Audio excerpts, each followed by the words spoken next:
Chapters 7 and 8, The Rise of Europe and the High and Late Middle Ages. Part 2, Defining the Middle Ages.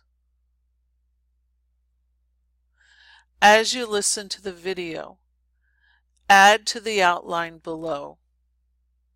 All notes must be in your notebook.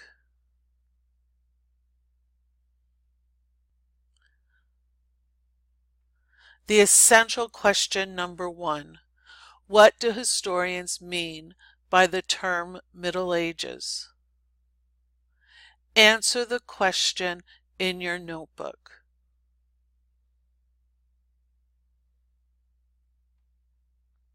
People use the phrase Middle Ages to describe Europe between the fall of Rome in 476 CE and the beginning of the Renaissance in the 14th century.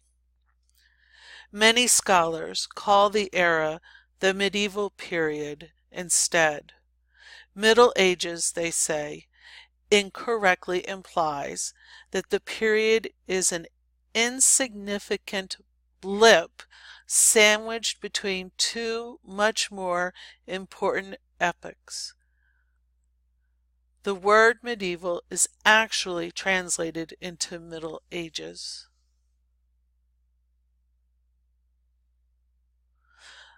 The phrase Middle Ages tells us more about the Renaissance that followed it than it does about the era itself.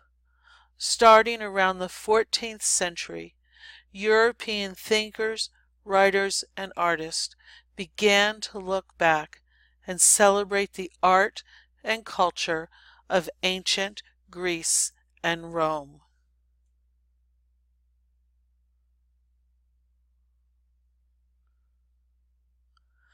Accordingly, they dismissed the period after the fall of Rome as a middle, or even dark age, in which no scientific accomplishments had been made, no great art produced, no great leaders born.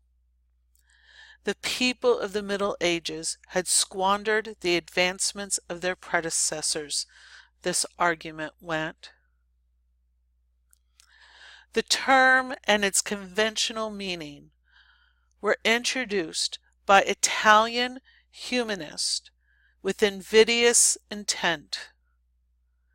The humanists were engaged in a revival of classical learning and culture, and the notion of a 1,000-year period of darkness and ignorance separating them from the ancient Greek and Roman world served to highlight the humanist own work and ideals.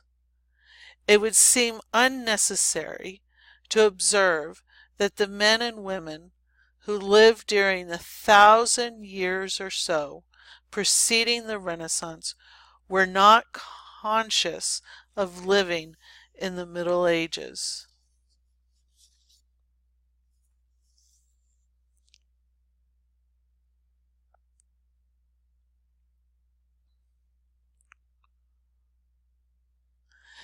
During the medieval period, there was much advancement in regards to justice and the law. The Middle Ages saw the writing of a Byzantine code of law, the development of the English Parliament, and the Magna Carta, a document that gave legal rights to the people of England. Banks were also developed during this time. Architectural skills allowed for the building of cathedrals and castles, some of which still stand today. Guilds, similar to unions today, were created to make trade fairer. Universities were built and learning thrived. Medieval art brought us stained glass windows, tapestries, Gregorian chants, and epic poetry.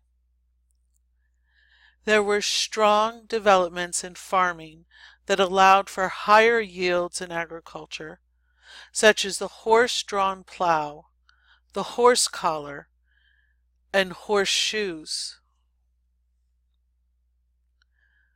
The essential question number 2. Why is it wrong to refer to the time period between the fall of Rome and the Renaissance, the middle of two more important epochs? Answer the question in your notebook.